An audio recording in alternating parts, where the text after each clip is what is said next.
Hello student, जय हिंद। मैं Satish Gupta, राजतलक IAS academy में आपका स्वागत है। आपके लिए जानकारी दे दूं, 1 जुलाई 2025 से हमारे इस संस्थान का शुभारंभ हुआ है। यूपीएससी, एमपीपीएससी यानी कि सिविल सर्विसेज की एग्जाम के लिए ये समर्पित संस्थान 1 जुलाई 2025 से शुरू किया गया है। इसमें ऑनलाइन ऑफलाइन दोनों बैच आरंभ है। और एमपीपीएससी प्री 2024 एमपीपीएससी 2026 को टारगेट करते हुए इस श्रृंखला को शुरू किया जा रहा है। तो उसी के अंतर्गत जैसा कि आप जानते हैं कि एमपीपीएससी का 2024 में नया सिलेबस जारी हुआ है और सिलेबस के अकॉर्डिंग 10 यूनिट में उन्होंने नए सिलेबस को जारी किया है। तो उसके पहले यूनिट को, जो पहला टॉपिक है जीएस का, उसके संदर्भ में डिस्कस करते हैं। तो ये जो हमारा संस्थान है, ये संस्थान ऑनलाइन और ऑफलाइन दोनों तरीके से आपको कंटेंट उपलब्ध कराया जाएगा। आपको ऑनलाइन क्लास उपलब्ध कराई जाएगी, ऑफलाइन क्लास उपलब्ध कराई जाएगी। साथ में प्री की स्ट्रेटजी के साथ कि आपका 80 प्लस क्वेश्चन ठीक हो और सही हो और आपका सिलेक्शन हो। साथ ही मेंस के लिए राइटिंग प्रैक्टिस का सेशन रखा गया है मेंटरशिप प्रोग्राम के रूप में। और ऑफलाइन के रूप में भी 4 घंटे की क्लास नियमित रूप से एक्सपर्ट फैकल्टी जो इंदौर शहर में पीएससी की जानी मानी फैकल्टी है, उनके माध्यम से आपको मार्गदर्शन उपलब्ध कराया जाएगा न्यूनतम शुल्क के लिए। Pre plus science MPPSC target batch 2026 के लिए हमने फीस जो रखी है वो रखी है 50,000 रुपए 1 साल की। साथ में 6 महीने का उसका प्रैक्टिस सेशन भी है। और अर्ली बर्ड प्रोग्राम में यानी कि स्टार्टिंग के 50 स्टूडेंट्स में अगर आप एडमिशन लेते हैं तो लमसम फीस के रूप में 40,000 रुपए में आपको ये सुविधा उपलब्ध कराई जा रही है। तो आप जल्दी से जल्दी एडमिशन लें। दूसरा, ऑनलाइन में भी हमने पूरा साल भर का पूरा कोर्स डिजाइन किया है, जिसमें प्री प्लस मेंस दोनों को विशेषज्ञ टीम के साथ आपको प्रोवाइड करवाया जाएगा। सब्जेक्ट एक्सपर्ट आपको इसमें पढ़ाएंगे। और बात करें इसकी, एक फीस रखी है तो 15,000 रुपए ईयर की, पूरे 1 साल की फीस रखी है। लेकिन अभी वर्तमान में अगर आप इसमें एडमिशन लेते हैं अर्ली बर्ड प्रोग्राम में यानी कि स्टार्टिंग 50 स्टूडेंट्स में, तो आपको 12,000 रुपए में पूरा यानी कि 12,000 रुपीज में की फीस के साथ आपको पूरा कोर्स प्री प्लस मेंस का कंप्लीट करवाया जाएगा। तो उसी श्रृंखला के रूप में आप एडमिशन ले सकते हैं। तो डिस्कस करते हैं एमपीपीएससी का जो नया सिलेबस है। एमपीपीएससी 2026 आगामी समय में विज्ञापन के रूप में सुनने में आ रहा है कि बहुत अच्छी वैकेंसी देने वाले हैं। तो उसी दृष्टिकोण से अगर आप तैयारी कर रहे हैं तो देखिए, तैयारी करने का जो सिस्टम रहता है वो ये रहता है कि ऐसा नहीं कि विज्ञापन आएगा उसके बाद तैयारी करें। जब विज्ञापन आपका आ जाता है यानी कि एडवर्टाइजमेंट आ जाता है, तो उसके बाद मुश्किल से आपको 2 से ढाई महीने का समय मिलता है प्री के लिए। और इतना ही लगभग मेंस के लिए समय दिया जाता है। तो कहने का मतलब है कि 5 महीने में इतनी बड़ी एग्जाम को निकालना संभव नहीं है। अगर आप पहले से तैयारी करते हैं तो आपकी तैयारी बहुत बेहतर होती है। तो अगर आप वाक़ई एमपीपीएससी 2026 को अपना टारगेट करना चाहते हैं, उसमें सिलेक्शन प्राप्त करना चाहते हैं, उसमें अच्छी पोस्ट प्राप्त करना चाहते हैं, तो आप जल्दी से जल्दी जुड़ें। और आपको कोशिश ये रहेगी, मैं सतीश गुप्ता आपको जानकारी दे दूं, 20 साल से इस फील्ड में आपका अध्यापन कार्य करा रहा हूं और कई बच्चे सिलेक्ट हुए हैं। तो अगर आप सिंसियरली तरीके से हमारे साथ जुड़ते हैं तो मेरी तरफ से पूरी कोशिश रहेगी कि क्लास ओरिएंटेड, एग्जाम ओरिएंटेड आपको पूरा कोर्स कंप्लीट करवाया जाए। फिर ईश्वर की नियति है, सिलेक्शन होना ना होना उसके हाथ में है। हमारे हाथ में सिर्फ कर्म करना है यानी कि मेहनत करना है और मेहनत को उस लेवल तक ले जाना है कि आपकी सिलेक्शन की संभावना ज्यादा से ज्यादा बने। उसी दृष्टिकोण से इस संस्थान को शुरू किया गया है। तो इस टॉपिक को लेते हैं। तो पहला टॉपिक एमपीपीएससी प्री के दृष्टिकोण से, नवीनतम पाठ्यक्रम के दृष्टिकोण से देखा जाए तो आप देखेंगे कि प्री का जो टॉपिक है आपका, उसमें भारत का इतिहास। विच हम जो भारत का इतिहास पढ़ते थे वो सिंधु घाटी सभ्यता, वैदिक काल, इसके अलावा बात करें तो प्राचीन भारत का जो इतिहास है, जैसे बात करें विभिन्न राजवंशों के बारे में पढ़ते थे। मध्यकालीन इतिहास में हम मुगल सत्ता, दिल्ली सल्तनत को पढ़ते हैं। वहीं आधुनिक काल में हम स्वतंत्रता संग्राम को पढ़ते हैं। लेकिन अब वर्तमान समय में आप देख रहे हैं, चाहे वो हम कॉलेज के एग्जाम की बात करें, चाहे स्कूली शिक्षा की बात करें, जो वर्तमान की सरकार है, कहीं न कहीं हमारे भारत में एक पुनर्जागरण की इस समय आवश्यकता है। क्योंकि वर्तमान समय में जिस तरह की सोच और विचारधारा हो गई है, तो उसमें नैतिक मूल्यों का ह्रास हो रहा है और इसलिए आवश्यक हो जाता है कि हमारी जो प्राचीन ज्ञान परंपरा रही है, भारतीय ज्ञान परंपरा रही है, जो गुरुकुलम पद्धति रही है हमारे भारतवर्ष की, जिसके माध्यम से एक सर्वांगीण विकास किसी बच्चे का होता था और वो 4 जो आश्रम व्यवस्था होती थी उसके माध्यम से शिक्षा अध्ययन करता था। तो जब वो 25 साल का कंप्लीट अपना शिक्षा अध्ययन करके आता था, विद्या अध्ययन करके आता था, तो सर्वांगीण उसका नैतिक, भौतिक, मानसिक, शारीरिक विकास होकर के, आध्यात्मिक विकास होकर के वो अपनी ज़िम्मेदारियों को निभाने के लिए समाज से जुड़ता था। तो उसी तरीके का जो भारतीय ज्ञान परंपरा है, कहीं न कहीं वो मूल्य अब धूमिल हो गए हैं, धूमिल नहीं कह सकते हैं बल्कि सुप्त हो गए हैं। लोग उनको कम मानते हैं, लोग उनको दकियानूसी मानते हैं, लोग उसको अंधविश्वास मानते हैं। तो लेकिन वर्तमान की सरकार ने इस अपनी भारतीय गौरवशाली परंपरा को अनुसरण किया, अनुकरण किया और उसको पुनः प्रभावशाली तरीके से लागू करने के लिए तो जो एनईईपी आई है, यानी कि नई शिक्षा नीति आई है 2020 की, उसमें भी इसको शामिल किया गया है और हमारा पीएससी का नया जो सिलेबस जारी हुआ है, तो उसमें भी भारतीय ज्ञान परंपरा को टॉपिक के रूप में शामिल किया है। तो इससे संबंधित आपको क्वेश्चन प्री में भी आएँगे और मेंस में भी आएँगे। तो इसके महत्व को स्वीकार करते हुए चर्चा करते हैं। तो टॉपिक है जो वो किस नाम से, संकल्पना एवं विचार, प्राचीन भारतीय भारत ज्ञान परंपरा। तो हमारी प्राचीन भारतीय ज्ञान परंपरा किस तरीके की रही है, क्योंकि भारत को विश्व गुरु कहा जाता था और विश्व गुरु इसलिए कहा जाता था, कारण ये था कि उस समय के प्राचीन भारत का अगर आप देखेंगे, चाहे हम तक्षशिला विश्वविद्यालय की बात करें या नालंदा विश्वविद्यालय की बात करें या वल्लभी विश्वविद्यालय की बात करें या विक्रमशिला विश्वविद्यालय की बात करें, ये उस समय के वो शिक्षा केंद्र थे कि न केवल हमारे देश के बल्कि एशिया के बहुत सारे देशों के जो विद्यार्थी हैं वो हमारे भारत में अध्ययन करने के लिए आते थे और भारत को विश्व गुरु का दर्जा प्राप्त था। तो वर्तमान सरकार का, वर्तमान भारतीय व्यवस्था का यही मानना है कि भारत को फिर से उस लेवल पर ले जाया जाए कि पूरे विश्व में विश्व गुरु की भूमिका निभाए और उसी दृष्टिकोण से ये टॉपिक हमारे पीएससी के नए सिलेबस में जारी किया गया है और भारत सरकार ने जो नई एनईपी यानी कि जिसको हम कहते हैं न्यू न्यू एजुकेशन पॉलिसी 2020 उसमें भी इस टॉपिक को रखा है। तो समझते हैं कि भारतीय ज्ञान परंपरा क्या है। ठीक है, तो प्राचीन भारतीय ज्ञान परंपरा जो वैदिक उपनिषद काल में थी, यानी कि जो हमारा आप पढ़ते हैं सिंधु घाटी सभ्यता के बाद पढ़ते हैं वैदिक काल, उत्तर वैदिक काल। तो वैदिक काल वो जिसमें वेदों की रचना हुई। उत्तर वैदिक काल मतलब तो वैदिक काल में तो मैन रूप से जो प्राचीन हमारा वेद है ऋग्वेद, उसकी रचना हुई। उसके बाद उत्तर वैदिक काल में हम देखते हैं उत्तर वैदिक काल में भी जो सामवेद है, यजुर्वेद है, अथर्ववेद है, उसकी रचना हुई। तो कहने का मतलब ये कि जो हमारा प्राचीन इतिहास है 1500 ईसा पूर्व से लेकर के 600 ईसा पूर्व तक का, यानी कि बीसी की बात करें तो 1500 बीसी से लेकर के 600 ईसा पूर्व का उस वैदिक काल का जो ज्ञान है उसको इसमें शामिल किया गया। तो वैदिक उपनिषद, ठीक है, उपनिषद काल में थी। साथ ही बौद्ध धर्म और जैन काल, तो बौद्ध धर्म जैन जैन धर्म की बात करें तो इनका प्रादुर्भाव छठी शताब्दी ईसा पूर्व हुआ है। तो उनकी भी अपनी पद्धतियां रही हैं, उनके भी शांति का मेन रूप से शांति और अध्यात्म का प्रभाव देखने को मिलता है हमें बौद्ध धर्म में। और बौद्ध धर्म की भी अपनी शिक्षा प्रणाली रही है और इसके लिए बौद्ध विहार हुआ करते थे। ठीक है, बौद्ध शिक्षा दिया जाता था जिसे आप पढ़ते हैं, अहिंसा के बारे में पढ़ते हैं और भी जो विदेशी दार्शनिक हमारे यात्री के रूप में भारत आए, चाहे वो फाहियान की बात करें, चाहे होइंसांग की बात करें, तो इन्होंने बौद्ध धर्म को जाना। ठीक है, तो बौद्ध धर्म का भी अपना शिक्षा का प्रभाव रहा है। इसी तरीके से जैन धर्म, तो जैन धर्म कठिन के लिए जाना जाता है, अनुशासन के लिए जाना जाता है। तो जैन धर्म और बौद्ध धर्म की जो भारतीय ज्ञान परंपरा रही है, उसको भी इसमें शामिल किया जाता है, रही है। विभिन्न विश्वविद्यालयों की स्थापना हुई है, शिक्षा व्यवस्था को स्पष्ट परिलक्षित होता है। उद्देश्य क्या है इसका? इस टॉपिक को जोड़ने का उद्देश्य क्या है? ये प्राचीन भारतीय ज्ञान परंपरा को हम क्यों पढ़ना चाहते हैं? तो प्राचीन भारतीय ज्ञान परंपरा के मूल्यों में आस्था है। ठीक है, मूल्यों से आशय यहाँ पर नैतिक मूल्य यानी कि मॉरल वैल्यू से, मॉरल वैल्यू में विश्वास, ठीक है, तो उसकी बात की गई है, उसको पुनर्जीवित करना है।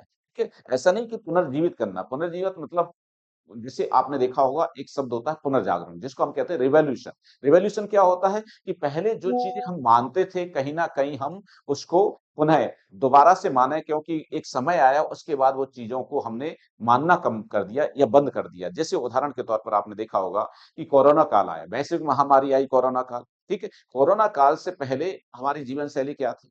जीवन शैली इस लेवल पर पहुंच गई थी कि किचन में भी लोग, महिलाएं स्लिप पहन करके खाना बनाती थी। ठीक है, फिर कोरोना काल आया। कोरोना काल क्या? ठीक है, एक छोटा-सा वायरस, एक छोटा-सा इतना माइक्रो वायरस जो नग्न आँखों से नहीं दिखाई देता है।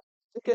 मतलब उसको देखने के लिए इलेक्ट्रॉनिक माइक्रोस्कोप की आवश्यकता पड़ती है और उसने ऐसे तांडव मचाया कि उसकी वजह से लोगों ने अपनी जीवन शैली फिर से वही जो पहली हमारी पुरानी पद्धति थी उसी को लागू किया। ठीक है? जिसे आपने देखा होगा कि ग्रामीण क्षेत्र में आज भी आप देखेंगे कि घर में जो कच्चा घर हुआ करता था तो वहां पर जल स्रोत जो होता था, जल स्रोत के रूप में या तो हैंडपंप लगा है कई घरों में या कुआं हुआ होता था और एक बाल्टी रखी थी कि अगर कहीं से आप बाहर से आए हैं तो बाहर से आए हैं तो आप पहले क्या करें, हाथ मुंह धोइए, पैर धोइए, उसके बाद घर में प्रवेश कीजिए। परंपरा क्यों बनाई गई? क्योंकि कारण ये है कि पता नहीं आप कहाँ से चल करके आ रहे हैं। मान के चलिए आप जूता चप्पल पहने, ठीक है? लेकिन हो सकता है कोई संक्रमित व्यक्ति हो और उसको कोई असाध्य बीमारी हो, संक्रामक बीमारी हो और उसने कहीं वहां पर थूका हो या कुछ ही तरीके का कुछ पदार्थ डला है, मलमूत्र डला है या कहना चाहिए किसी तरीके की लार डली है उसकी, तो आपका पैर उस पे पड़ा। पैर अगर वो पैर से चिपका हुआ आपके घर के अंदर प्रवेश करेगा तो घर में वायरस पनपेंगे। ठीक है? जैसे पहले आप देखेंगे हमारी हिंदू सभ्यता में आप देखेंगे कि सिंधु घाटी सभ्यता में भी हम देखते हैं कि सिंधु घाटी सभ्यता में क्या था? सिंधु घाटी सभ्यता में भी हम देखते हैं कि जो हम पढ़ते हैं उस समय की व्यवस्था कि कोई व्यक्ति की अगर मृत्यु हो जाती थी तो उसका समाधान होता था। ठीक है? समाधान के रूप में अंतिम संस्कार के रूप में उसका दाह संस्कार किया जाता था। साथ ही कुछ को दफनाया जाता था। ठीक है? तो अंतिम संस्कार किसका होता था? दाह संस्कार किसका होता था? जो संक्रामक बीमारियों से या असाध्य बीमारियों से मरता था। जो यंग है और किसी कारणवश से प्राकृतिक दुर्घटना में पड़ा, प्राकृतिक आपदा के कारण बना है, तो उसको दफनाया जाता था। तो ये परंपरा थी। तो ये परंपरा थी तो उनको हमने करने तो अभी भी आपने देखा होगा कि अगर हम किसी के मृत्यु हो गई और उसके दाह संस्कार में जा रहे हैं, उसके अंतिम संस्कार में जा रहे हैं, तो वहां से लौट करके आकर के हम स्नान करते हैं। अब इसको लोग अंधविश्वास दकियानूसी कहते हैं। क्यों कहते हैं? क्योंकि कारण ये आधुनिकता आ गई। अरे बोले क्या ज़रूरत है? इसलिए ज़रूरत है, कारण ये है कि आप जिस व्यक्ति का दाह संस्कार करके आ रहे हैं, हो सकता है वो असाध्य ऐसी संक्रामक बीमारियों से मरा हो। क्योंकि पहले भी प्लेग जैसी बीमारियाँ होती थी, टीबी होता था, प्लेग होता था और गाँव के गाँव निपट जाते थे। तो लोगों को जो उस समय का अनुभव था, उस समय तो स्वास्थ्य सेवा अच्छी नहीं थी। जिसे कहा जाता है कि 1919-20 में भी हिस्पैनिक फ्लू आया था एक और उससे 1/3 विश्व की पूरी जनसंख्या का 1/3 काल कवलित हो गया था यानी कि मारा जा चुका था। कई गाँव के गाँव निपट गए थे। तो जो लोगों को अनुभव था, कोई भी देखिए नियम बनता है तो नियम के पीछे कुछ कारण होता है। ठीक है? लेकिन हमने इसको मानना बना बंद कर दिया। अभी आपने देखा हो कोरोना काल में लोग किस तरीके से नियमों का पालन कर रहे थे। ठीक है? कि मतलब आपने देखा होगा कि कहने से पहले कहा जाता था कि सब्जी आई है उसको धो करके कहने से इस्तेमाल कीजिए, उसमें कीटाणु होते हैं, लेकिन लोग नहीं मानते थे। ठीक है? इसी तरीके से लोग नहाना नहीं मानते थे। ठीक है? और आपने देखा कोरोना काल में लोग 2-2 बार नहा रहे थे। इतना ज़्यादा भय हो गया था। उस समय जब हम आधुनिक माने जाते हैं, हम साक्षर माने जाते हैं, हमारे पास टेक्नोलॉजी, हमारे पास विभिन्न तरीके के स्वास्थ्य सुविधाएँ हैं, उसके बावजूद अंदाज़ा लगाइए कि 100 साल पहले तो ये सब चीज़ें नहीं थी।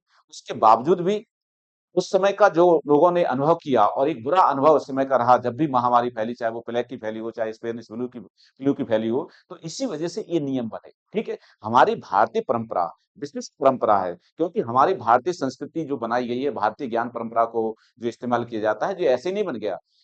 मतलब करोड़ों ऋषि मुनियों ने, संतों ने अपने चिंतन से, मंथन से जो कुछ भी नियम बनाए हैं, वो प्रकृति के अनुकूल बनाए हैं। ठीक है? और उनको फॉलो करना हमारा ज़िम्मेदारी बनता है। जैसे आपने देखा होगा कि एलोपैथिक दवाइयों पर बहुत गए लोग, फिर से हम आयुर्वेदिक पर आ रहे हैं, फिर से हम प्राकृतिक चिकित्सा पर आ रहे हैं, अब फिर से हम योगा तो पद्धति पर आ रहे हैं। इसी तरीके से आपने देखा होगा कि कोरोना काल में जब अच्छी खासी दवाइयाँ इस्तेमाल नहीं हो रही थी या उनका असर नहीं हो रहा था, तो हम किस पर गए? तुलसी पर गए, अदरक पर गए, ठीक है? इस टाइप की चीज़ों पर गए, ठीक है? और तुलसी को तो हर्बेसियस डॉक्टर कहा जाता है, शाकाहारी डॉक्टर कहा जाता है। तुलसी को एक देवी का स्वरूप क्यों दिया गया? कारण ये है कि तुलसी एक ऐसा पौधा है जो 24 घंटे ऑक्सीजन जनरेट करता है और ऑक्सीजन अगर जनरेट होगी तो आपके घर का शुद्ध वातावरण रहेगा। अभी आप देखेंगे कि बुखार के लिए पैरासिटामोल आ गई, ठीक है?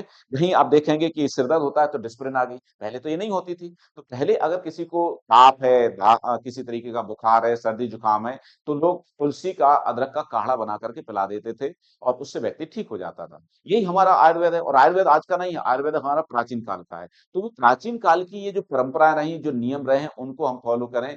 फिर ये प्राचीन काल की जो हमारी सोच रही है, जो नैतिक मूल्यों पर आधारित रही है, जियो और जीने दो में विश्वास करती है, अनुशासन में विश्वास प्रयास करती है, ब्रह्म मुहूर्त में जागने का प्रयास करती है, क्योंकि कारण ये है कि हमारे शरीर में भी एक सर्काडियन रिदम होता है, एक जैविक घड़ी होता है। आप देखेंगे कि अगर आप कितने भी रात भर जगे हों, लेकिन सुबह के समय आप फ्रेशनेस महसूस करते हैं। वहीं आप देखेंगे कि 3-4 बजे आप उन्नीदा सा महसूस करते हैं, आलस आता है, क्योंकि कारण ये है कि एक इंटरनल हमारी एक बायोलॉजिकल क्लॉक है, जो हमें हमारे शरीर को, हमारी बॉडी को मेंटेन करती है, हमारी शरीर को रेगुलेट करती है। तो हमारे जो ऋषि संत महात्मा रहे हैं, उन्होंने अपने पूरे ज्ञान को एक साइंटिफिक अप्रोच के साथ जोड़ा और उसको नियम के रूप में फॉलो किया। देखेंगे कि घरों में तुलसी का पौधा ही क्यों लगाया जाता है? क्योंकि उस आयुर्वेदिक महत्व है, क्योंकि कारण ये है कि रात में, दिन में, सुबह-शाम कभी अगर आपको स्वास्थ्य संबंधी आवश्यकता पड़ जाए, तो तुलसी का पौधा 24 घंटे उपलब्ध हो। इसलिए तुलसी को एक माता का दर्जा देकर के, एक देवी का दर्जा देकर के, एक पूजनीय बना करके उसको जोड़ा गया। ठीक है? और आप देखें कि चाहे नासा हो, चाहे जितने भी इसरो हो, जितने भी वैज्ञानिक संस्थान हैं, उन्होंने भी माना है कि अगर कोई जनेऊ धारण करता है, तो उसका भी अपना महत्व है। अगर कोई टीका लगाता है, तो उसका भी महत्व है। अगर हम चोटी रखते हैं, तो उसका भी महत्व है। अगर हम रुद्राक्ष की माला पहनते हैं, तो उसका भी महत्व है। अगर हाथ में हम तांबे का कड़ा पहनते हैं, तो उसका भी अपना एक महत्व है और ये हमारी भारतीय संस्कृति के, हमारी भारतीय ज्ञान परंपरा के नियम हैं। तो उन्हीं की बात इसमें की गई है कि जो हमारे परंपराएँ रही हैं, परंपराओं के मूल्य रहे हैं, आस्था रहा है, विश्वास रहा है, तो उसको फिर से पुनर्जीवित करना। इसलिए इस भारतीय ज्ञान परंपरा शब्द को जोड़ा गया तथा इसके लिए आवश्यक है कि हम भारतीय संस्कृति के अभिन्न अंग रहे प्राचीन मूल्य। प्राचीन मूल्य क्या? पंच महायज्ञ। पंच महायज्ञ। तो हमारे मतलब आप देखेंगे पंच महायज्ञ की बात की गई है और इसमें देवताओं का अनुष्ठान, देवताओं का कहना चाहिए और अपने पूर्वजों को एक तरीके से आह्वान करना, तो पंच महायज्ञ की गई है। तो पंच महायज्ञ को इसके बारे में जानना, ठीक है? और आपको पता होगा कि अगर हम यज्ञ करते हैं और यज्ञ को जो आहुति देते हैं, देखेंगे कि दीपावली के समय भी हम छोटा-मोटा हवन सामग्री के रूप में अनुष्ठान करते हैं। क्यों करते हैं? कारण ये है कि उससे पहले के महीने को जानिए, उसके पहले के महीने जो हैं, जैसे मान के चलिए भादों का महीना है, कुंवार का महीना, अगस्त या हम अंग्रेजी कैलेंडर की बात करें तो अगस्त और सितंबर का महीना है, उस समय वातावरण में नमी रहती है और कीटाणु पनपते हैं। कीटाणु पनपते हैं और कीटाणुओं के लिए अनुकूल रहता है, वायरस हो चाहे बैक्टीरिया हो। तो वायरस और बैक्टीरिया को नष्ट करने के लिए हम दीपावली में दीपक जला करके और हवन अनुष्ठान करते हैं। इसलिए करते हैं ताकि हमारे घर का वातावरण शुद्ध हो जाए और शुद्ध हो जाए और उसका जो कीटाणु वायरस बैक्टीरिया है पनपे हुए हैं वो नष्ट हो जाए। तो मतलब यज्ञों का कहना चाहिए अपना वो है 16 संस्कार। हमारी भारतीय संस्कृति में 16 संस्कार हैं। गर्भाधान से लेकर के पुंसवन से लेकर के सीमांतोन्नयन, उसके बाद जात कर्म, नामकरण, निष्कर्मण, कर्णछेदन, उपनयन, विद्या आरंभ, उपनयन, वेदारंभ, इस तरीके से टोटल 16 जो हमारे संस्कार हैं, संस्कार का वैज्ञानिक महत्व है। और आपको मैं बता दूं कि एमपीपीएससी का जो तीसरा पेपर है जिसको साइंस कहते हैं, तो साइंस में एक टॉपिक ये भी जुड़ा है कि भारत के मतलब 16 संस्कारों का वैज्ञानिक महत्व इस तरीके से। तो हर किसी का महत्व है और इससे संबंधित मेंस में भी क्वेश्चन आए, तो ये टॉपिक आपके लिए वहां पर भी इंपॉर्टेंट हो जाता है। सर्वांगीण विकास से आशय है आपका शारीरिक रूप से, मानसिक रूप से, आध्यात्मिक रूप से, आपका भौतिक रूप से, बौद्धिक रूप से आपका विकास हो। उस तरीके हमारी प्राचीन भारतीय ज्ञान परंपरा रही है। ठीक है? तो देने वाली भारतीय शिक्षा पद्धति जैसे जो वेदों में निहित है, उपनिषदों में। देखिए वेदों में निहित, आपको पता होगा कि दयानंद सरस्वती, स्वामी दयानंद सरस्वती जिन्होंने आर्य समाज की स्थापना की, ठीक है? उसके उनके जीवन के बारे में अगर आप जानोगे तो उनको क्या आभास हुआ, क्यों वो समाज सुधारक बने? इनके बारे में जो घटना मिलती है वो ये मिलती है कि पिताजी उनके धार्मिक प्रवृत्ति के थे और एक भगवान शंकर जी का मंदिर था तो वहाँ पर पिंडी पर उन्होंने जल चढ़ाया, इसके अलावा नैवेद्य चढ़ाया, नैवेद्य यानी कि प्रसाद चढ़ाया। तो देखते हैं कि एक चूहा आता है और वो खा जाता है, तो वो कहते हैं ये भगवान है तो वो फिर दंड क्यों नहीं दे रहे हैं, ये इनका प्रसाद क्यों खा रहा है? वो जो तार्किक विचार एक बालपन में उठा, उसी के कारण वो आगे चल कर के समाज सुधारक बने। तो मूर्ति पूजा का तो विरोध किया है उन्होंने, लेकिन आप देखें उन्होंने क्या कहा कि हमारा ज्ञान वेदों में निहित है, इसलिए वेदों की ओर लौटो, वेदों का अध्ययन करो। ये हमारे जाने-माने जो समाज सुधारक रहे हैं स्वामी दयानंद सरस्वती उन्होंने कहा है। तो हमारा जो ज्ञान निहित है, जो हमारे भारतीय संस्कृति का ज्ञान निहित है, वो वेदों और उपनिषदों में, पुराणों में निहित है। तो वो व्यवहारिक ज्ञान की अथाह सामग्री है, ठीक है? मतलब इतना ज्ञान है कि उसके बारे में लोग 20-30% ही जानते हैं, रियलिटी तो बात है। और सामग्री शारीरिक, मानसिक स्वास्थ्य को सम्यक आकार देने वाली अष्टांग योग, ठीक है? तो यहाँ पे अष्टांग योग की बात की गई। यम, नियम, अनुशासन, इस तरीके से ध्यान समाधि, इस तरीके से टोटल प्राणायाम, इस तरीके से 8 8 अंग होते हैं योग के, ठीक है? अष्टांग योग पद्धति कहा जाता है। प्रकृति के प्रति भारतीय ग्रंथों में अद्भुत पोषण का दृष्टिकोण है। ठीक है? हमें प्रकृति के प्रति एक क्या बनाया गया है? एक अनुकूल बनाया गया है। प्रकृति के अनुकूल मतलब आप देखें प्रकृति का अपना महत्व है। हमारे पुराणों में जानकारी मिलती है कि एक पौधे को लगाना 10 पुत्रों को जन्म देने के समान है, क्योंकि पौधे परोपकारी होते हैं। आपको स्वच्छ ऑक्सीजन देते हैं, आपको फल देते हैं, जिससे आपका शरीर बलिष्ठ होता है, ठीक है? आपका शरीर स्वस्थ रहता है। इस तरीके से प्रकृति के प्रति भारतीय ग्रंथों में अद्भुत पोषण का दृष्टिकोण का के प्रति श्रद्धा। तो आप देखें हमने पेड़-पौधों को अपने श्रद्धा भाव से जोड़ दिया। हम पीपल को नहीं काटते, ठीक है? कुछ लोगों का तो तर्क रहता है कि पीपल की लकड़ी कोई काम की नहीं होती है। ऐसा नहीं है। पीपल के बारे में कहा जाता है, पीपल में हमारी भारतीय संस्कृति के अगर विश्वासों की बात करें कि 33 करोड़ देवता उसमें निवास करते हैं, ठीक है? तो हमने पीपल को पूज्य बनाया। इसी तरीके से आँवला को भी पूज्य बनाया। आँवला का भी अपना महत्व है। आँवला नवमी होती है। तुलसी को हमने पूज्य बनाया, ठीक है? तो बहुत सारे नारियल का तो कनिष्ठ फल कनिष्ठ हम श्रीफल के रूप में देवी देवताओं को चढ़ाते हैं। तो हर पेड़ वृक्ष के प्रति हमारा एक श्रद्धा भाव है। साथ में हमारा जो भारतीय संस्कृति है, हर किसी का अपना एक टोटम होता है, ठीक है? उसके प्रति वो श्रद्धा भाव रखता है। जैसे बात करें हमारे मध्य प्रदेश की बैगा जनजाति है, तो वो साल वृक्ष को पूजती है। इसी तरीके से हम पीपल को पूजते हैं, क्योंकि गाय हमें दूध देती है और दूध से हम दही और घी जैसे पौष्टिक पदार्थ प्राप्त करते हैं, इसलिए हमने माँ का दर्जा दिया और माँ का दर्जा दिया इसलिए उसको क्या माना? अघन्या माना यानी कि ना मारने योग्य माना। और हमारे भारतीय वैदिक पद्धति में तो अघन्या माना गया है गाय को, और साथ में गाय की अगर किसी से गलती से हत्या हो जाती तो गौ हत्या का पाप भी माना गया है। इसलिए गाय की हत्या नहीं होना चाहिए, गौवंश की हत्या नहीं होना चाहिए, क्योंकि वो आपको बलिष्ठ बनाती है। तो इस तरीके से सभी के प्रति श्रद्धा भाव की बात हमारे भारतीय ग्रंथों में की गई है। तो इस तरीके से हमारे भारतीय ग्रंथों का जो ज्ञान परंपरा का महत्व है, तो उस तरीके से आपको ध्यान रखना होगा। आगे बढ़ते हैं, ठीक है? तो इसके बारे में नैतिक दृष्टि से आदि के प्रति श्रद्धा वर्तमान परिस्थितियों के अनुकूल शोध का दृष्टिकोण। वर्तमान में देखिए हमारा जो ज्ञान था, तो आज से तो लोग मानने लगे हैं। देखिए आज से अगर हम 20-30 साल पहले की बात करें, तो कहते हैं ना कि जो कम पढ़े लिखे ज़्यादा कहना चाहिए समझदार, उस टाइप के लोग करते थे। ठीक है? हमारी जो नैतिक मूल्यों वाली बातें हैं या हमारे नैतिक जो भारतीय ज्ञान परंपरा है, उसको क्या मानते थे? दकियानुस मानते थे, अंधविश्वास मानते थे। लेकिन कोरोना काल ने बहुत कुछ सिखा दिया, ठीक है? बहुत कुछ सिखा दिया। अगर मान के चलिए हम किसी से कहें आज के वैश्विक जगत से कि व्हीकल को रख दो, ठीक है? मत चलाओ, इससे प्रदूषण फैलता है। कम से कम 1 घंटे के लिए रख दो, 10 मिनट के लिए रख दो, तो उससे पर्यावरण में बहुत कुछ स्वच्छता आ जाएगी। लेकिन कोई नहीं मानता। लेकिन आपको पता होगा कि प्रकृति का अपना एक तरीका है। डार्विनवाद ने क्या दिया? नेचुरल सिलेक्शन का सिद्धांत दिया। क्या दिया? प्राकृतिक वरणवाद दिया। उन्होंने क्या कहा कि प्रकृति अपने तरीके से छँटनी करती है, ठीक है?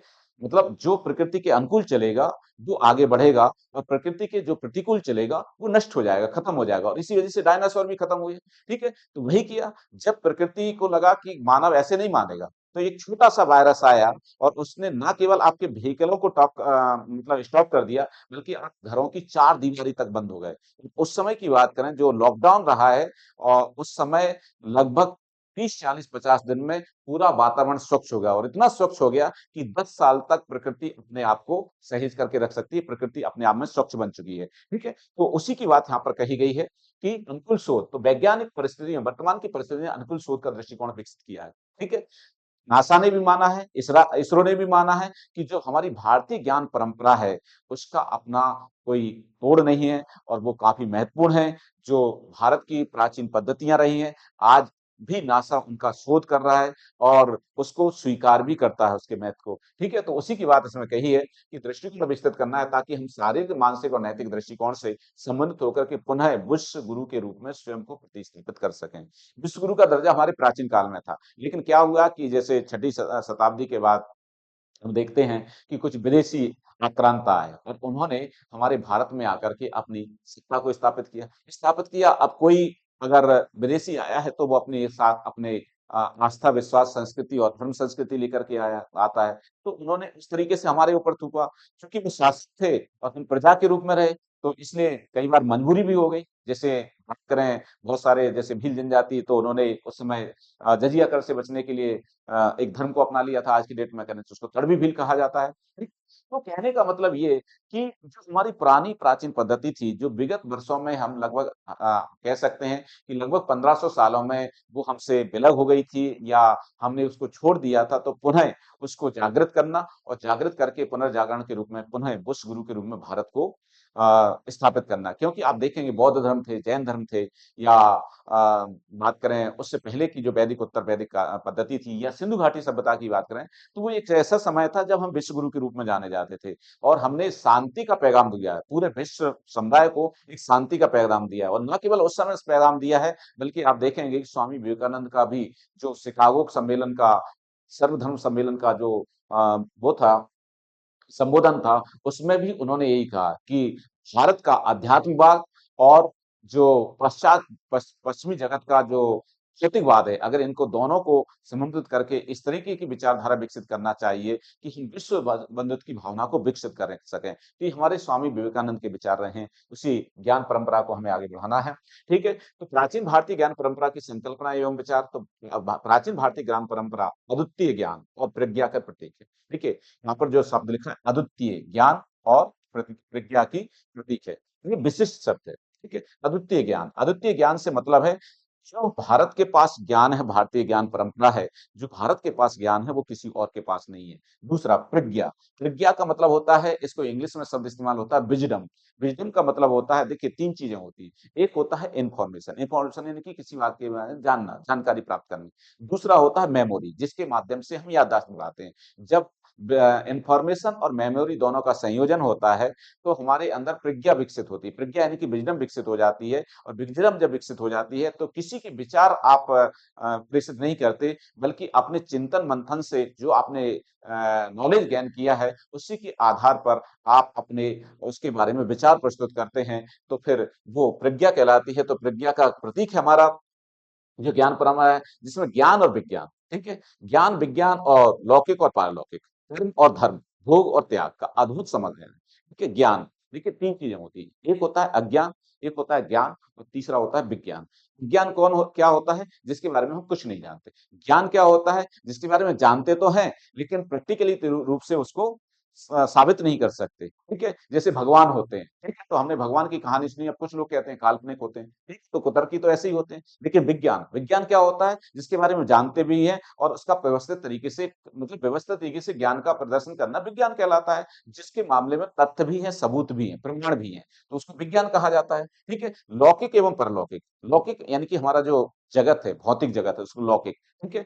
परलौकिक से मतलब क्या होता है? आध्यात्मिक शक्ति, जिसके बारे में हम आस्था रखते हैं, विश्वास रखते हैं। ठीक है? कर्म और धर्म, ठीक है? तो कर्म कर्म के अनुकूल होना चाहिए। उसी को हम कहना चाहिए धर्म अनुकूल कर्म कहा जाता है और उसी से व्यक्ति अपने मुक्त करता है, आगे बढ़ता है। भोग और त्याग, ठीक है? भोग यानी कि किसी चीज का उपयोग करना, त्याग उसको त्यागना, ठीक है? तो इसका अद्भुत समन्वय हमारे किस में मिलता है? प्राचीन भारतीय ज्ञान परंपरा में मिलती है। देखेंगे कि बहुत सारे साधु संत महात्मा रहे, जिन्होंने सब कुछ त्याग दिया। ठीक है? आज भी बहुत सारे आपको ऐसे साधु संत महात्मा मिल जाएँगे, जो हमारे हिमालय रीजन में तपस्या करते रहते हैं, तो जन कल्याण की भावना से करते हैं। ठीक है? हम क्या कहते हैं? विश्व का कल्याण। ठीक है? इस अवधारणा के साथ जीते हैं। ऋग्वैदिक काल से ही शिक्षा प्रणाली जीवन के नैतिक, भौतिक और आध्यात्मिक और बौद्धिक मूल्यों केंद्रित होकर के, ठीक है? हमारी ऋग्वेद, ऋग्वेद के काल की बात हो रही है, यानी कि 1500 ईसा पूर्व से लेकर 1000 ईसा पूर्व, यानी कि हम कह सकते हैं 1500 बीसी से लेकर के 1000 बीसी तक का जो समय है वो ऋग्वेद का काल कहलाता है, क्योंकि उसी समय ऋग्वेद की रचना हुई है। तो ऋग्वेद की रचना हुई है, तो इसमें शिक्षा प्रणाली कैसी रही है? नैतिक वाली रही है, नैतिक मूल्यों वाली रही है, भौतिक सुख साधनों को जुटाने वाली रही, आध्यात्मिक यानी कि धर्म प्रधान रही है और बौद्धिक मूल्यों मतलब ज्ञान को बढ़ाने वाली रही। और उसने हमें क्या सिखाया है? विनम्रता। ठीक है? क्या कहा जाता है? विद्या ददाति विनय, ये कहा जाता है। तो विद्या हमेशा क्या प्रदान करती है? विनय प्रदान करती है, खड़पन प्रदान नहीं करती। ठीक है?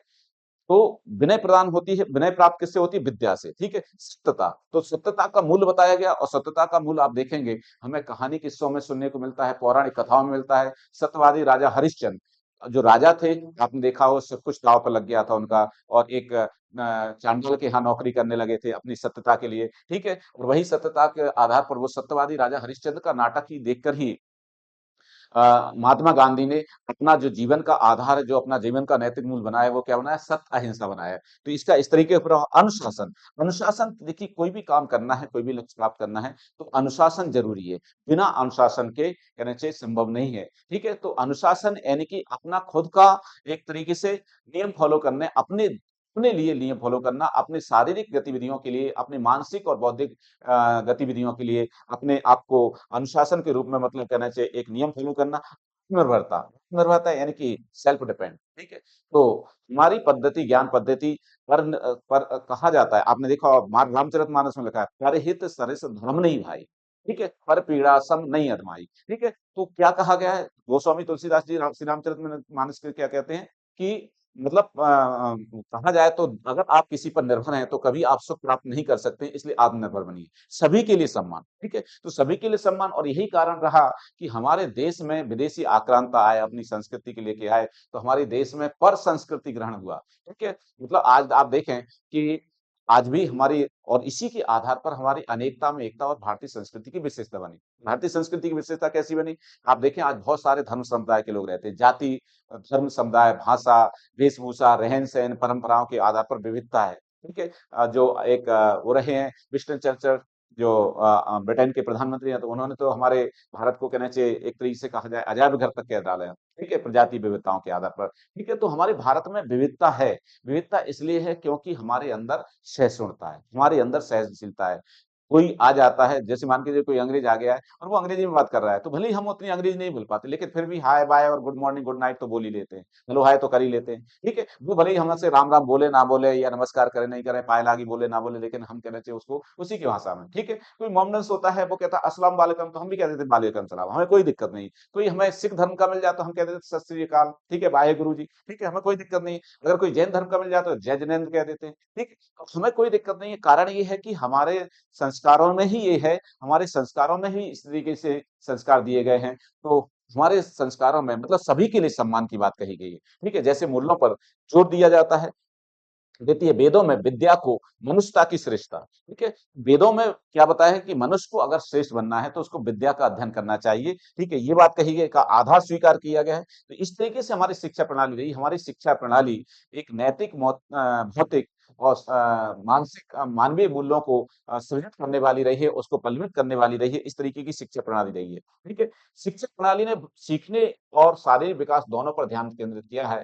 कर्म वही है जो बंधनों से मुक्त करे। ठीक है, तो हम क्यों करते हैं? ताकि हमारे हमारा जो कहना चाहिए हम बंधनों से मुक्त हो सकें, और ये बंधन हमें विभिन्न स्वरूप में मिलते हैं। विद्या वही है जो मुक्ति का मार्ग प्रशस्त करे, मतलब विद्या वही है। आपने देखा होगा धर्म बात करें तो कहा जाता है अर्थ, धर्म, काम और मोक्ष। ठीक है, तो अंतिम में तो हमें धर्म परायण कर्म करना चाहिए। ठीक है, और उसी तरीके के हमारी गतिविधियां होना चाहिए, ताकि जीवन के अंतिम समय में आपको मोक्ष की प्राप्ति हो। मोक्ष की प्राप्ति होना यानी कि बंधनों से मुक्त होना, तो विद्या वही है जो मुक्ति का मार्ग प्रशस्त करे। इसके अंतर्गत जो भी कर्म है वह सब निपुणता देने वाले मात्र है। ठीक है, निपुणता दे सकते हैं आपको, निपुणता के रूप में आपको स्किल डेवलप कर सकते हैं। शिक्षा के इस संकल्प को भारतीय परंपरा में अंगीकृत कर तदन रूप ही विश्वविद्यालयों और गुरुकुलों में शिक्षा दी जाती। तो उस समय जो विश्वविद्यालय थे, जो गुरुकुल थे, इसी सोच के साथ हमारे प्राचीन भारत में शिक्षा दी जाती थी। हर मंदिर, पाठशाला और गुरुकुल में संस्कार युक्त शिक्षा दी जाती थी।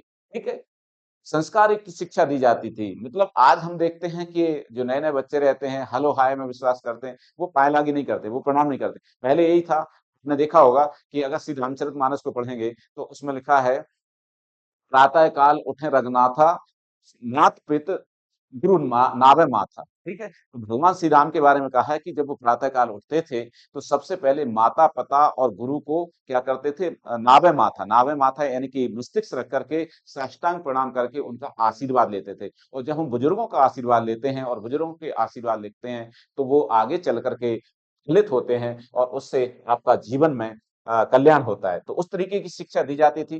प्राचीन काल की शिक्षा प्रणाली ज्ञान परंपराएं, प्रथा और मानव को प्रोत्साहित करती थी। पुराणों में ज्ञान परंपरा, प्रथाएं मानव को प्रोत्साहित करती थी। पुराणों में ज्ञान को अप्रतिम माना गया। क्या माना गया है? ज्ञान को अप्रतिम माना गया है। पुराणों में ज्ञान का सबसे ज्यादा महत्व, मतलब इस जैसा कुछ भी नहीं है। ठीक है, भारत के तक्षशिला, ठीक है, तक्षशिला वही जहां पर आचार्य चाणक्य ने चंद्रगुप्त मौर्य को शिक्षा दी। नालंदा विश्वविद्यालय जहां पर आपको पता होगा ह्वेनसांग आया था बौद्ध शिक्षा प्राप्त करने के लिए, ठीक है, अध्ययन करने के लिए। विक्रमशिला विश्वविद्यालय ये भी बिहार में है, ठीक है। उसके बाद बात करें वल्लभी, वल्लभी की बात करें तो वल्लभी ये मैत्रक राजवंश का शासन रहा है और गुजरात में रहा है ये, गुरुकुल पद्धति के रूप में विश्वविद्यालय रहा है उस समय का। उज्जैनी, तो उज्जैनी भी संस्कृत शिक्षा का केंद्र है, जिसको वर्तमान में हम उज्जैन कहते हैं। उज्जैन की बात करें तो उज्जैन का महत्व तो हमें द्वापर काल से दिखता है, क्योंकि द्वापर काल में भगवान श्री कृष्ण, बलराम और सुदामा अपने गुरु सांदीपनि के पास उन्होंने 64 दिन रह करके 64 कलाएं सीखी थी। तो उज्जैनी भगवान श्री कृष्ण का शिक्षा का केंद्र रहा है, उनका गुरुकुल रहा है।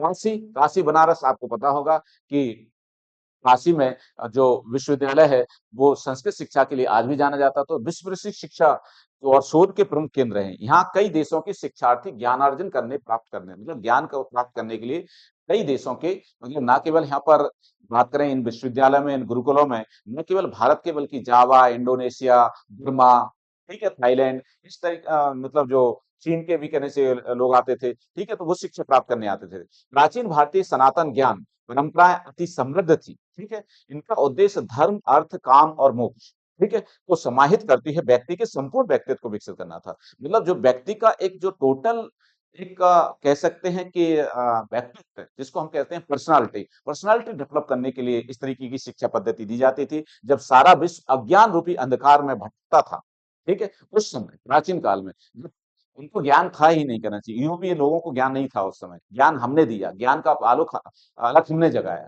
ठीक है। ज्ञान हमारे भारतीय ज्ञान परंपरा के आलोक में वो प्रकाशित हो रहे हैं, ठीक है। तो मतलब जब उस समय जो विश्व था वो कहने से अज्ञान रूपी अंधकार में भटकता था, तो संपूर्ण भारत के मनीषी, मनीषी यानी कि ऋषि, संत, महात्मा, मुनि, ठीक है, मनीषी, मनीषी उच्चतम ज्ञान का प्रसार करके मानव को पशुता से मुक्त करके, ठीक है, मतलब उनमें ज्ञान था तो वो क्या करते थे, जैसे आप देखें कि अफ्रीका, यूरोप की बात करें तो आज देखें हमारी जो खान-पान है वो सात्विक रहा है। सात्विक यानी कि जो शाकाहारी रहा है। उनका भोजन कैसा था? तामसिक था। यानी कि वो क्या करते थे? शिकार करके कहने चाहिए खाते थे। तो वो और उनकी सोच भी वैसी ही थी पशुता वाली, ठीक है? मतलब एक-दूसरे से छीन करके खाना, ठीक है? चुरा करके खाना, ठीक है? तो ये पशुता वाला जो सोच थी उसको कहना चाहिए उससे मुक्त कर श्रेष्ठ संस्कारों से एक संपूर्ण मानव बनाते थे। ये हमारे भारतीय ज्ञान परंपरा का मिथ रहा है। इस तरीके से भारतीय ज्ञान परंपरा रही है। आगे बढ़ते हैं, ठीक है? तो भारतीय ज्ञान परंपरा आधार राष्ट्रीय शोध संगठित, ठीक है? कारण ये है कि वर्तमान की जो सरकार है, वर्तमान की सरकार इस पर काम कर रही है, काम कर रही है। कारण ये है कि विगत सालों में हमने देखा 20-30 सालों में जो युवा पीढ़ी है उसमें नैतिक मूल्यों का ह्रास हो रहा है और इसलिए आप देखें वर्तमान में किस तरीके के घटनाक्रम हो रहे हैं, ठीक है? किस तरीके का आप देखेंगे कि वर्तमान में जो चर्चा का विषय रहे हैं, ठीक है? मतलब पति-पत्नियों को मतलब पति-पत्नी से प्रताड़ित हो रहा है, ठीक है? तो कहने का मतलब ये कि वर्तमान में इस भारतीय ज्ञान परंपरा की बहुत ज़्यादा आवश्यकता है और उसी को ध्यान में रख कर के हमारी जो स्कूल पद्धति है, शिक्षा पद्धति है, उच्च शिक्षा की कॉलेज की पद्धति है, इसके अलावा बात करें जो भी हमारा एक कॉम्पिटिटिव एग्जाम का सिलेबस है, उसमें भी क्योंकि हम आगे चल कर के उन्हीं में से प्रशासनिक अधिकारी बनेंगे और प्रशासनिक अधिकारी में अगर नैतिक मूल्य की शिक्षा होगी, अगर वो नैतिक होंगे, नैतिक मूल्यों वाले होंगे, तो बेहतर तरीके से जन कल्याण के दृष्टिकोण से शासन प्रशासन करेंगे। तो उसी दृष्टिकोण से इस टॉपिक को पुनर्जागरण के रूप में, स्थापित करने के रूप में इसको शामिल किया गया है। तो भारतीय ज्ञान परंपरा पर एक संगोष्ठी हमारे मध्य प्रदेश में आयोजित हुई। कब हुई है? भारतीय ज्ञान परंपरा पर राष्ट्रीय शोध संगोष्ठी, ठीक है? तो 18-19 नवंबर 2022 को ये आयोजित हुई, भोपाल में आयोजित हुआ और इसमें सहयोग किसने किया? प्रायोजक स्पॉन्सर कौन था? विश्व बैंक, ठीक है? तो कहीं न कहीं विश्व समुदाय भी समझ रहा है कि भारतीय ज्ञान परंपरा क्या है और मध्य प्रदेश सरकार की ओर से मध्य प्रदेश का जो उच्च शिक्षा गुणवत्ता उन्नयन परियोजना है, उसके अंतर्गत हुई और इसका आयोजन कहाँ हुआ था? शासकीय हमीदिया कला एवं वाणिज्य महाविद्यालय भोपाल में, ठीक है? तो इस तरीके से है। प्राचीन भारतीय ज्ञान परंपरा की बात करें तो इसको हम 2 स्वरूपों में बाँट सकते हैं। एक वैदिक काल ज्ञान परंपरा, ठीक है? और दूसरी बौद्धिक शिक्षा, ठीक है? क्योंकि वैदिक काल परंपरा यानी कि 1500 बीसी से लेकर के 6ठी शताब्दी ईसा पूर्व तक का, 6ठी शताब्दी ईसा पूर्व के बाद का समय आप देखेंगे तो बौद्ध परंपरा के रूप में जाता है क्योंकि बौद्ध शिक्षा रही है। तो प्रारंभिक शिक्षा की बात करें परिवार द्वारा, देखिए हमारी जो शिक्षा का संस्कार था वो किस स्वरूप में दिया जाता था, उसकी अगर हम बात करें जो हमारे 16 संस्कार थे, तो 16 संस्कार में आप देखेंगे कि सबसे पहले क्या? गर्भाधान, ठीक है? तो गर्भाधान एक तरीके से कहा जाए संतान उत्पत्ति की प्रक्रिया के रूप में माना जाता है और पति-पत्नी दोनों ही एक उच्च संस्कारवान रत्न की प्राप्ति हो, उसके लिए संतान प्राप्ति हो, उसके लिए एक अनुष्ठान टाइप का होता था, एक शारीरिक क्रिया होती थी, उसको गर्भाधान कहा जाता था। उसके बाद दोनों एक वो लेते थे संकल्प कि जो गर्भ में पल रहा बच्चा है, वो उसको किसी प्रकार की हानि ना पहुंचे, तो उससे संबंधित कुछ संबंध और सीमांतोन्नयन। उसके बाद जन्म होने के बाद आप देखेंगे कि जो शब्द इस्तेमाल किया जाता था वो क्या कहते हैं, जात कर्म। तो सबसे पहले जात कर्म के आधार पर किस कुल में उसका जन्म हुआ उसके आधार पर, फिर नामकरण, उसका नाम रखा जाता था, ग्रह दशाओं के आधार पर पुरोहित को ज्योतिषी को लेकर के नामकरण किया जाता था। फिर निष्क्रमण यानी कि 6 महीने के बाद उसको घर से बाहर निकाला जाता था, जिसको सूरज पूजा के रूप में कहा जाता है आज के दिन में उस संस्कार को। तो उस तरीके से 1.25 महीने बाद, ठीक है, फिर उसके बाद अन्नप्राशन। शास्त्र में जब 6 महीने का बच्चा हो जाता था, क्योंकि 6 महीने तक वो अपने मदर मिल्क पर फीडिंग के रूप में रहता है, उसके बाद उसको 6 महीने बाद ही पहली बार उसको खीर वगैरह या अन्न का दाना खिलाया जाता था, उससे संबंध अन्नप्राशन होता था। फिर चूड़ाकरण, चूड़ाकरण यानी कि उसका मुंडन संस्कार, फिर कर्ण छेदन, ताकि उसको किसी प्रकार के संक्रामक रोग ना हो, तो नाक कान छेदने का परंपरा रही है, तो उसको कर्ण छेदन कहा जाता था। फिर विद्यारंभ, विद्यारंभ यानी कि जब वो 5 साल का हो जाता था, तो जो उनका पुरोहित होता था, वो उसको शिक्षा उपलब्ध कराता था, विद्या आरंभ करवाता था। तो ब्रह्म विद्या आरंभ किस तरीके से होती थी बच्चे की? तो परिवार द्वारा क्या होता था, पुरोहित के माध्यम से, पुरोहित जो कुल पुरोहित होते थे, के माध्यम से 5 वर्ष की आयु में अक्षत, अक्षत यानी कि चावल, चावल को शुभ माना जाता है, जमीन पर बिछा करके, अनाम का उंगली से मतलब इस उंगली से, ठीक है? तो जैसे मान के चलिए चावल हैं, इस टाइप से बिखरे हुए हैं, इस टाइप से बिखरे हुए हैं, तो इनके आधार पर अनामिका के आधार पर जैसे मान के चलिए इस तरीके से किया करवाया जाता था। जैसे मान के लिए एक चावल उसने ऐसे लगा दिया, ठीक है, दूसरा चावल उसने ऐसा लगा दिया, ठीक है, तीसरा चावल उसने ऐसा लगा दिया, ठीक है, चौथा चावल उसने ऐसा लगा दिया, पांचवा चावल उसने ऐसा लगा दिया, ठीक है, उसके बाद छठवां चावल उसने ऐसे लगा दिया, फिर उसने एक आड़ा चावल लगा दिया, ठीक है, एक दो चावल इस टाइप से करके लगा दी। अब क्या बन गया? आ बन गया, ठीक है। आ बन गया तो कहने का मतलब ये पहला अक्षर बन जाता था वर्णमाला का, ठीक है, कथारा का, ठीक है। वर्णमाला का अगर पहला अक्षर कोई भी वो बना देता था, ठीक है, तो उसकी विद्या आरंभ का ये माना जाता था कि इसकी विद्या आरंभ शुरू हो गई है, ठीक है। तो इसको विद्या आरंभ संस्कार कहते थे। तो पुरोहित, पुरोहित यानी कि जो कुल पुरोहित होते थे, जो घर में पूजा पाठ करवाते हैं, धार्मिक अनुष्ठान करवाते हैं, उसके माध्यम से ऐसा किया जाता था। तो पुरोहित के माध्यम से 5 वर्ष की आयु में अक्षर चावल को जमीन पर बिछा करके अनाम का उंगली के माध्यम से अक्षर की शिक्षा दी जाती थी। मतलब वर्णमाला के पहले अक्षर को बनवाया जाता था। तो अक्षर की शिक्षा दी जाती थी। बालक इन अक्षर से मतलब चावल से वर्णमाला का कोई भी अक्षर लिख देता था, तो इसे हम विद्या संस्कार कहते थे। यानी कि उसकी विद्या आरंभ हो चुकी है, विद्या आरंभ संस्कार ये कहलाता था। फिर उच्च शिक्षा, तो उच्च शिक्षा की बात करें तो उच्च शिक्षा के लिए अब वो कहाँ जाएगा? अब जाएगा कहाँ पर? गुरुकुल में, ठीक है। गुरुकुल में जाएगा, और गुरुकुल जो राजा महाराजा रहते थे उनके खर्चे पर चलते थे, वो उनके लिए खर्चा देते थे। या आपको पता होगा आज भी हमारे ग्रामीण क्षेत्रों में सीधा परंपरा है, सीधा दिया जाता है, सीधा।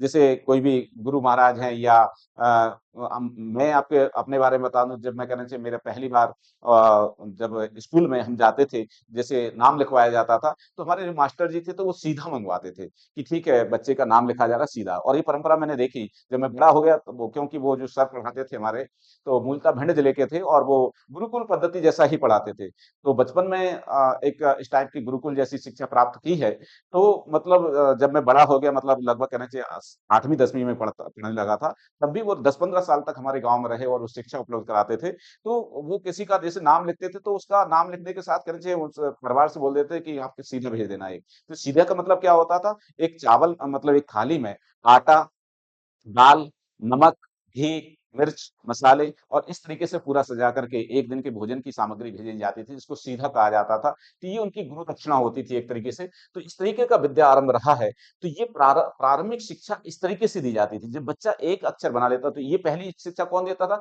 घर का पुरोहित, क्योंकि वो पढ़ा लिखा होता था। ग्रामीण क्षेत्रों में लौकिक संस्कृति में और तो कोई पढ़ा लिखा उतना होता नहीं था, ठीक है? या राजा महाराजा के लड़के पढ़ते थे, तो वो तो कहना चाहिए शास्त्र शास्त्र के साथ शस्त्र सीखते थे। तो फिर जो पढ़ाने का काम था वो ब्राह्मणों का था, और ब्राह्मण वर्ग पुरोहित के रूप में रहते थे और वो ये विद्या अध्ययन कराते थे। तो इस तरीके से अच्छा लिखा जाता था और विद्या आरंभ संस्कार होता था।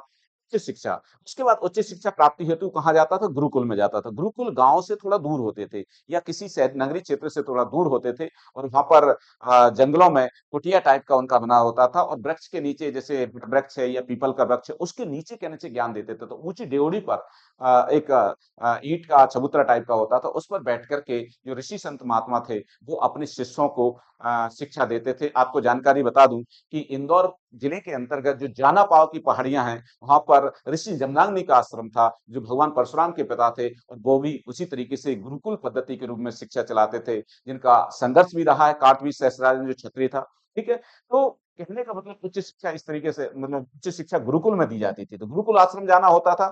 गुरुकुल में जाने पर बालक का उपनयन संस्कार होता था। उपनयन संस्कार जिसको हम यज्ञ पवित्र संस्कार कहा जाता है। यहाँ पर बच्चा का, तो यहाँ से उसको नियम अनुशासन के साथ, मतलब जो अष्टांग योग है उस अनुसरण करना होता था, और अपने संयमी जीवन के साथ उसको शिक्षा दी जाती थी। ठीक, तो यज्ञोपवीत संस्कार यानी कि जिसको हम जनेऊ संस्कार कहते हैं सामान्य भाषा में, वर्ण व्यवस्था के आधार पर उपनयन संस्कार होता था, वर्ण व्यवस्था के आधार पर। ठीक है, क्योंकि प्राचीन परंपरा में वर्ण व्यवस्था थी। वो 4 वर्ण थे उस समय: ब्राह्मण, क्षत्रिय, वैश्य और शूद्र। ठीक है, इनमें 3 वर्णों को ही उपनयन संस्कार होता था।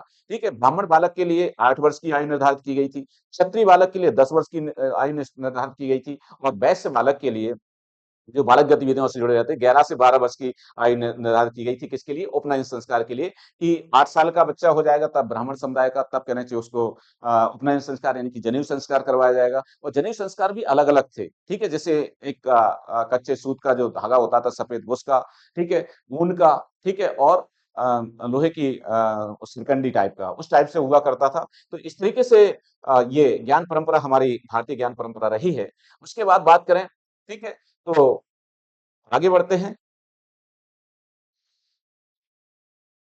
तो उपनयन संस्कार करने से पूर्व, ठीक है, उपनयन संस्कार करने से पूर्व क्या किया जाता था?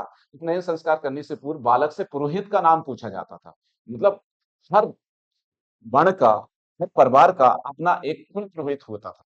ठीक है, कुल पुरोहित होता था जिसने पहली बार शिक्षा उसको दी है, और पहली बार शिक्षा दी है यानी कि उसने जो अक्षर ज्ञान दिया है, पहला वर्ण जो बनाया है अक्षर चावल से, उस तरीके से। ठीक है, तो उपनयन संस्कार से पूर्व बालक के पुरोहित का नाम पूछा जाता था, नहीं पूछा जाता था, और उसी पुरोहित के नाम के आधार पर देवी देवताओं और ऋषियों का अनुष्ठान करवा करके उपनयन संस्कार किया जाता था।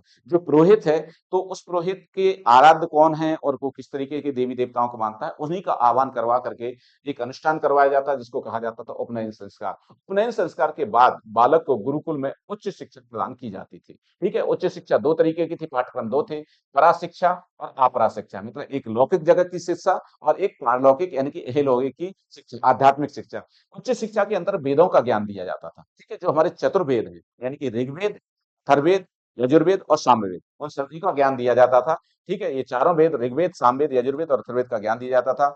चारों वेदों की ज्ञान की प्राप्ति के बाद उपाधि प्रदान की जाती थी। अगर कोई एक वेद के लिए 12 वर्ष की उपाधि होती थी, ठीक है, एक वेद कहने से पूरा कर लेता था, कंप्लीट कर लेता, उसका अध्ययन कर लेता था, तो उसकी उपाधि दी जाती स्नातक, ठीक है, जिसको आज की डेट में हम इंग्लिश में क्या कहते हैं? ग्रेजुएट कहते हैं। तो स्नातक की उपाधि कब दी जाती? जब वो एक वेद का अध्ययन कर लेता था, और इसको वेद को अध्ययन करने के लिए, उसका अनुसरण करने के लिए, उसका पूरा चिंतन मंथन करने के लिए 12 वर्ष की अवधि रखी जाती थी, और उसके बाद उपाधि दी जाती थी क्या? स्नातक की। अगर कोई दो वेद का अध्ययन कर लेता था तो 24 वर्ष की अवधि रहती थी, और फिर उपाधि दी जाती थी क्या? बसु की। ठीक है, तीन वेद का अध्ययन करने के लिए 36 वर्ष की कहने चाहिए अवधि रहती थी, और इसकी उपाधि के लिए क्या कहा जाता था? रुद्र कहा जाता था। ठीक है, और 4 वेद की उपाधि के लिए 28 वर्ष की उपाधि अवधि रहती थी, जिसके लिए उपाधि दी जाती थी आदित्य। ठीक है, तो कहने का मतलब ये कि जो अ, गुरुकुल में पढ़ा हुआ छात्र है, और वो अगर एक वेद की उपाधि धारण लेता था, तो अपने नाम के आगे स्नातक लिखता था। ठीक है, अगर कोई 2 वेद की उपाधि धारण कर ले, 2 वेदों को प्राप्त कर लेता था, ज्ञान प्राप्त कर लेता था, उसको वसु कहा जाता था। 3 वेदों के वाले को रुद्र कहा जाता था, और 4 वेदों के वाले को आदित्य कहा जाता था। वेदों का ज्ञान प्राप्त करने की उपाधि, ठीक है, इस तरीके से कहना चाहिए ये उपाधियां प्रदान की जाती थी। तो ये हमारे भारतीय ज्ञान परंपरा थी। गुरुकुल पद्धति की जो शिक्षा पद्धति थी, कुछ इस तरीके से काम करती थी। ठीक है, तो इस तरीके से काम रहती थी। तो ना केवल हमारी हिंदू संस्कृति में, ठीक है, तो इसमें आप देखेंगे ऋग्वेद का ज्ञान प्राप्त करने वाले को स्नातक कहा जाता है। 4 वेद हैं। सामवेद का, ऋग्वेद के साथ जब सामवेद का भी ज्ञान प्राप्त कर लेता तो वसु कहा जाता था। ऋग्वेद और सामवेद के साथ यजुर्वेद का ज्ञान प्राप्त कर लेता था तो उसको क्या कहा जाता था? रुद्र कहा जाता था। अथर्ववेद का भी ज्ञान प्राप्त कर लेता तो आदित्य, यानी कि चारों वेदों के ज्ञाता को क्या कहा जाता था? आदित्य कहा जाता था। आदित्य इसलिए, आदित्य आपको पता होगा सूर्य का पर्यायवाची, यानी कि फिर उसका जो ओरा है, उसका जो व्यक्तित्व है, वो 4 वेदों के ज्ञान के बाद एक आदित्य की तरह, यानी कि सूर्य की तरह चमकता दमकता था, और उसका एक अपना एक आभा मंडल होता था, जो आम जनता को, जन कल्याण को अपने ज्ञान से प्रकाशित करता था, इसलिए उपाधि दी जाती थी आदित्य के रूप में। बहुकालीन शिक्षा की बात करें तो ये भी प्रारंभिक शिक्षा और उच्च शिक्षा के रूप में दी जाती थी। पारिवारिक शिक्षा परिवार के माध्यम से दी जाती थी, और कुछ शिक्षा मठ और बौद्ध विहारों के माध्यम से दी जाती थी, जैसे कहना चाहिए नालंदा विश्वविद्यालय था। उच्च शिक्षा में उच्च शिक्षा प्राप्त करने के लिए प्रवज्ञा संस्कार होता था, जिसको प्रवज्ञा संस्कार भी कहा जाता है। उच्च शिक्षा प्राप्त करने के लिए न्यूनतम आयु 12 वर्ष की रखी गई थी। प्राचीन शिक्षा का जानने का अधिकार हमारा दर्शन है। दर्शन के आधार पर हम प्राचीन शिक्षा के बारे में जान सकते हैं, और दर्शन का आशय होता है विचार से। ठीक है, भारतीय ज्ञान परंपरा यहाँ दर्शन में समाहित है, इसलिए पहले दर्शन संबंधी सामान्य तत्वों को समझने का प्रयास करेंगे। दृश्येत दृश्यते अन्येन इति दर्शनम, यानी कि इसका मतलब क्या होता है, अर्थात वह प्रक्रिया जिसके अंतर्गत देखा जा सके और विश्लेषण चिंतन में मनन किया जा सकता है, जा सके, उसी को हम क्या कहते हैं, दर्शन कहते हैं। ठीक है, दर्शन कहते हैं। चिंतन की संज्ञा एक और होती है मीमांसा, और मीमांसा का अर्थ होता है ज्ञान, गहन विचार।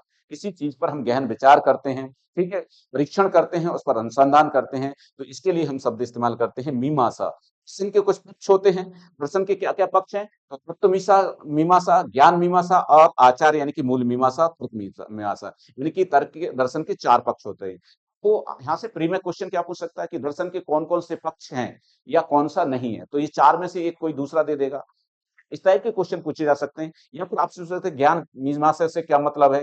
तो मीमांसा से क्या मतलब है? इसमें कौन-सी विषय वस्तु आती है? इस तरीके की भी जो नॉलेज आपसे पूछी जा सकती है। ठीक है? तो बात करें युक्त मीमांसा, तो किसी विषय वस्तु का अध्ययन, जैसे मानव का निर्माण किन-किन तत्वों से हुआ, ठीक है? इसका अगर हम अध्ययन करते हैं, तो जैसे कहा जाता है मनुष्य का जो निर्माण हुआ है, क्षितिजल पावक गगन समीरा पंच तत्व मिल बना शरीरा। ये गोस्वामी तुलसीदास ने श्री रामचरितमानस में कहा है। तो हम इनका अध्ययन करते हैं। क्षिति, ठीक है? जल, पावक, जल यानी कि पावक की बात करें तो अग्नि, गगन यानी कि आकाश, समीर यानी कि वायु, क्षिति यानी कि पृथ्वी। तो ये 5 तत्वों का जब हम अध्ययन करते हैं कि इनसे ही हमारा पंचभूत शरीर बना है, तो उसको हम तत्व मीमांसा कहते हैं।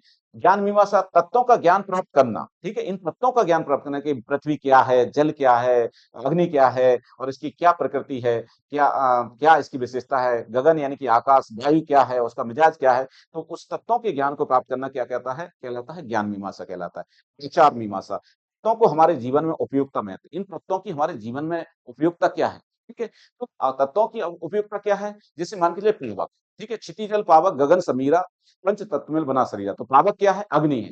अब कहेंगे अग्नि का क्या महत्व है? अग्नि की उपयोगिता क्या है? तो आपको पता होगा कि हमारे जो शरीर में जो आमाशय होता है, और आमाशय होता है तो आमाशय क्या रस करता है, मतलब खाने को पचाने के लिए आमाशय एक रस को कहना चाहिए सीक्रेट करता है, जिसको हम कहते हैं गैस्ट्रिक जूस। और गैस्ट्रिक जूस को हम हिंदी में क्या कहते हैं? जठर अग्नि, ठीक है? जठर अग्नि, ठीक है? जठराग्नि कहा जाता है। तो जठर मतलब कहना चाहिए, आप देखेंगे वो कैसा होता है, जो आमाशय यानी कि गैस्ट्रिक जूस कैसा है, उसकी प्रकृति कैसी, अम्लीय है यानी कि तेज है। वो हमारे जो हमने गरिष्ठ भोजन लिया है उसको पचाने का काम करते हैं, ठीक है? तो ये इसकी उपयोगिता है। तो इस तरीके का नॉलेज प्राप्त करना, ये क्या कहलाता है? ये महत्व यानी कि उसका आचार मीमांसा कहलाता है। उसके आधार पर तत्वों के और विषय वस्तु के बारे में जानना, ये मीमांसा कहलाता है। तो ये हमारे भारत की ज्ञान परंपरा है, और इससे रिलेटेड क्वेश्चन आपको किसी तरीके से पूछे जा सकते हैं। ठीक है, तो भारतीय ज्ञान परंपरा का अपने आप में क्या महत्व है, ठीक है? जो मीमांसा है उसके 4 आधार क्या हैं, जो हमारे 4 पुरुषार्थ हैं वो क्या हैं, ठीक है? 16 संस्कार क्या हैं, 16 संस्कारों के महत्व के बारे में पूछ सकता है। तो जो हमारी वैदिक, उत्तर वैदिक और जैन और बौद्ध धर्म की जो धर्म संस्कृति का ज्ञान रहा है, जो हमारा प्राचीन भारत में चलता था, जो काफ़ी महत्वपूर्ण था, जिसके आधार पर हम विश्व गुरु कहलाते थे, तो उसी को पुनर्जीवित करने के लिए, उसी को पुनर्जागृत करने के लिए, उसका अनुकरण और अनुसरण करने के लिए, उसका अनुशीलन करने के लिए इस टॉपिक को जोड़ा गया है। और इस टॉपिक को जोड़ने का पीएससी के नए सिलेबस में सिर्फ उद्देश्य ये है कि जो प्रशासनिक अधिकारी बने, वो नैतिक मूल्यों वाले बने और जन कल्याण के लिए कार्य करें, जन भावना के लिए कार्य करें। इसके लिए ये टॉपिक जोड़ा गया है। तो इससे रिलेटेड क्वेश्चन आपको प्री में 100% आएँगे, कोई ना कोई क्वेश्चन टकराएगा, और ये टॉपिक मेंस में भी आपको इम्पोर्टेंट हो जाता है। तो आज के टॉपिक में हमने भारतीय प्राचीन ज्ञान परंपरा के में जाना, उसके बाद भारतवर्ष और संकल्पना एवं विचार, तो भारतवर्ष का नाम भारत कैसे पड़ा, उसके और नाम क्या-क्या थे, उस टॉपिक के बारे में अगले लेक्चर में चर्चा करेंगे। आज के लिए इतना ही। जय हिंद।